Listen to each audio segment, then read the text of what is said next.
Okay, चलिए अब एक काम करते हैं, शो की शुरुआत करेंगे। और क्रूड में एक बड़ी गिरावट और रुपए में एक बड़ी स्ट्रेंथ, ये आज की कहानी है। और देखिए एक बार ज़रा रुपये को लेकर आइए, 94.12 पर आ गए हैं अब हम। और ये बहुत बड़ा पॉजिटिव है। कल भी इस तरीके का मुंह देखा था आपने, अभी भी इसी तरीके का मुंह देखा है।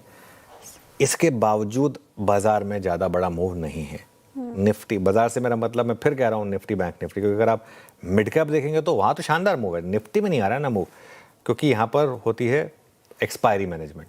निफ्टी बैंक, सेंसेक्स, इन सब में। मिड कैप देखिए, जिस हर टिक के साथ नया हाई बना रहा है मिड कैप इंडेक्स। तो ये क्लियरली आपको एक डिफरेंशियल और एक डिस्टिंक्शन करना होगा इस समय। निफ्टी काफ़ी चल चुका था, आज सेंसेक्स की वीकली एक्सपायरी का भी एक थोड़ा सा फैक्टर था इस वजह से। लेकिन जैसा मैं कह रहा हूँ, मिड और स्मॉल कैप में ज़बरदस्त तेज़ी है आज भी।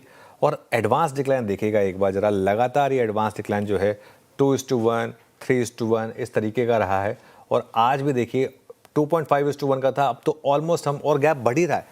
मतलब नॉर्मली बहुत कम होता है कि टुवर्ड्स क्लोजिंग गैप बढ़े, लेकिन अब तो गैप बढ़ रहा है। ऑलमोस्ट 2.5, 3:1 के करीब ये एडवांस डिक्लाइन रेशो आ रहा है इस समय। और एक सबसे इंपॉर्टेंट चीज़, मार्केट नंबर्स पर रिएक्ट कर रहा है और शानदार रिवॉर्ड कर रहा है अगर नंबर्स आपके अच्छे हैं तो, और मौका दे रहा है। सबसे बड़ा एग्जांपल है इसका पॉलीकैब का चार्ट लेकर आइए एक बार जरा। कल मार्केट आवर्स में नंबर आए 3 से 3:30 के बीच, भरपूर मौका था आपके पास, जितना मर्जी चाहे क्वांटिटी ले सकते थे। कल हम इस नंबर को एनालाइज कर रहे थे कि शानदार नंबर्स हैं, सुबह अपग्रेड्स आएंगे। और कल पूरा आपके पास मौका था 3 से 3:30, पूरी तेज़ी ये स्क्रीन पर हुई। और आज भी अगर आप देखें तो इवन गैप अप के बाद स्टॉक चला। और इसके एग्जांपल तो मैं आपको, कोई पॉलीकैप नहीं है, पॉलीकैब है, थोड़ा स्पेलिंग ठीक कर लें। हीरो मोटो, सीजी पावर, पेटीएम, इनमें सब में अगर आप देखें, सबके चार्ट्स देख लीजिए आप। हीरो मोटो कल हमने बात की थी इसकी, समहाउ कल नहीं चला लेकिन आज चल गया। पेटीएम ये ज़बरदस्त चला। सीजी पावर तो आज स्टैंड आउट ब्रोकरेज रिपोर्ट भी थी। तो क्लियरली मोमेंटम इंडिविजुअल स्टॉक्स में है इस समय। मोमेंटम इंडिविजुअल स्टॉक्स में है और वही दिखने को मिल रहा है स्क्रीन पर। और आखिरी का 1.5 घंटा इंपॉर्टेंट होगा, एक्सपायरी वाला दिन है, सेंसेक्स की वीकली एक्सपायरी है, किस ओर जाएगा निफ्टी, बैंक निफ्टी, उस पर नजरें रहेंगी। लेकिन इंडिविजुअल स्टॉक्स में मोमेंटम है और जहां नतीजे अच्छे हैं, स्ट्रीट कर रहा है रिवॉर्ड उसको। लेकिन सर उतार चढ़ाव वाला दिन तो रहा है। निफ्टी एकदम से हम हाई बनाई 24,482 का, उसके बाद से वहाँ से फिसले तो 24,500 का रेजिस्टेंस है जो पार नहीं कर पा रहा। तो इम्पॉर्टेंट क्वेश्चन कि अब मार्केट में क्या करें। और जिस तरीके से मिड कैप और स्मॉल कैप ने परफॉर्मेंस दिखाई है पिछले एक महीने में, 14-15% के रिटर्न्स मिले हैं, तो क्या अब ये रैली हो गई स्मॉल और मिड कैप में, या फिर अभी भी बाकी है? स्टॉक स्पेसिफिक इन पूरे ब्रॉडर मार्केट्स में क्या अप्रोच होगी, और साथ ही निफ्टी, बैंक निफ्टी के लिए अब कौन से लेवल्स इंपॉर्टेंट हो जाते हैं? देखिए श्रेया, मैं फिर बोलूँ ना, असल में हम इंडेक्स के साथ ऑब्सेशन अगर छोड़ दें तो इससे अच्छी मार्केट नहीं हो सकती। मतलब निफ्टी फ्लैट रहा है लेकिन mid cap all time high पर आ गया है। ये देखिए, ये ऑल टाइम हाई पर आ गया है। आई थिंक अब मेरी नज़र होगी स्मॉल कैप पर। स्मॉल कैप में अभी भी थोड़ा डिस्टेंस है, क्योंकि स्मॉल कैप में थोड़ी सी गिरावट ज़्यादा हुई थी।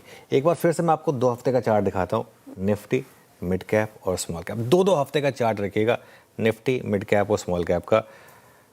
ये स्मॉल कैप पहले दिखा दिया, स्मॉल कैप कोई बात नहीं। स्मॉल कैप 8% ऊपर है 2 हफ्ते में।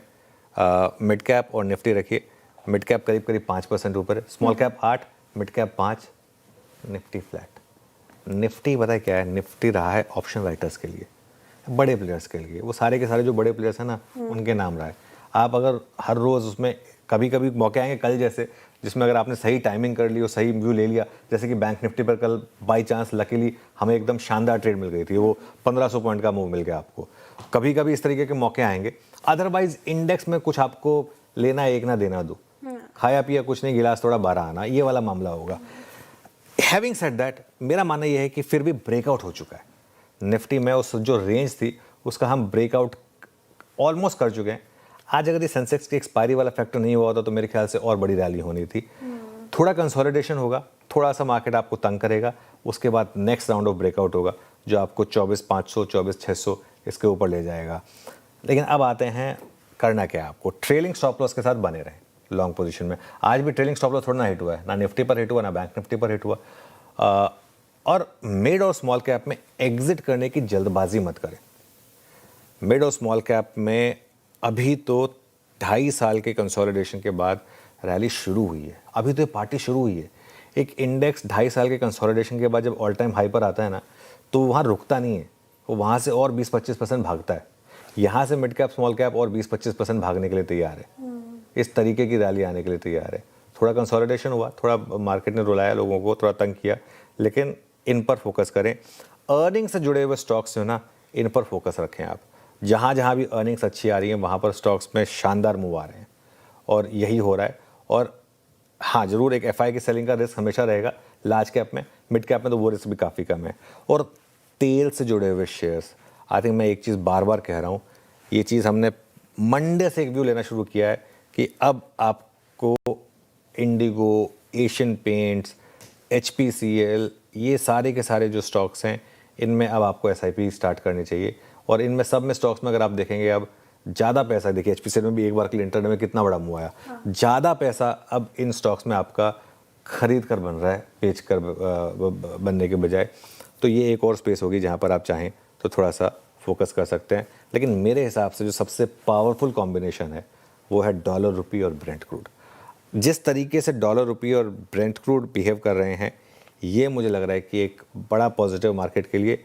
और देखिए एक चीज़ समझ लीजिए, जब इस तरीके के मैक्रो मूव आएंगे ना, तब वो रैली जो होगी ना, वो एक फंडामेंटल होगी। इंटरवेंशन से जो रैली आएगी उसमें हमेशा रिस्क रहता है, लेकिन जब इस तरीके के मूव्स आते हैं ग्लोबल मार्केट में, और जब आपके मैक्रो में सॉर्ट आउट होने के मूव्स आते हैं, ब्रेंट अगर 90 के नीचे चला गया ना, आरबीआई को कुछ करने की जरूरत नहीं है, रुपया आ जाएगा 92 पर।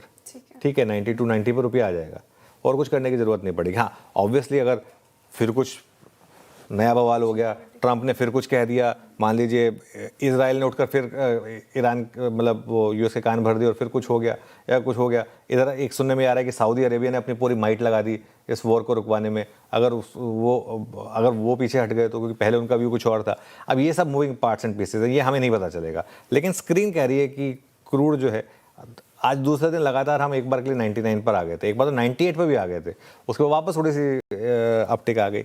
लेकिन ठीक है, ये सब चीज़ें जो हैं ये पॉजिटिव हैं बाजार के लिए। निफ्टी पर अप्रोच पर आते हैं। निफ्टी में सपोर्ट रहेगा आपका 24,150 से 24,250 का। आज का लो 24,284 का था। आज हमारी बात 24,250 तक की डिप की थी, उतनी डिप आई नहीं, उससे पहले ही मार्केट घूम गया। और रेजिस्टेंस रहेगी क्लियरली आपकी 24,400 से 24,500, वो तो वेल डॉक्यूमेंटेड रेजिस्टेंस है, उसमें तो खैर कोई डाउट है नहीं। बैंक निफ्टी की जहाँ तक बात है, बैंक निफ्टी में आपका सपोर्ट अब वेल डॉक्यूमेंटेड है 55,500 पर। और देखिए आज का लो 55,783 है। अब जो हमारा ट्रेलिंग स्टॉप लॉस था ना, वो अब आप चाहें तो कल सुबह इसको 55,750 पर ले आएँ, जो 55,500 था। रेजिस्टेंस रहेगी आपकी 56,500 पहली, और उसके बाद 57,000, जो मुझे लग रहा है कि 57,000, 57,300 का मूव पेंडिंग है बैंक निफ्टी में। और अगेन मैं कह रहा हूँ कि आज अगर एक्सपायरी नहीं होती तो मार्केट में मूव आ चुका होता, शायद कल आ जाए मार्केट, प्रोवाइडेड कल सुबह अगर हम उठे श्रेया, और अगर क्यूज इसी तरीके का रहे, क्रूड 100 पर रहा, रुपी 94.10 के आसपास रहा, तो कल आ जाएगा वो ब्रेकआउट फिर मार्केट में, जो बचा हुआ है वो, दैट इज माई, जो आज नहीं आ पाया एक्सपायरी की वजह से, वो कल आ जाएगा। चलिए अब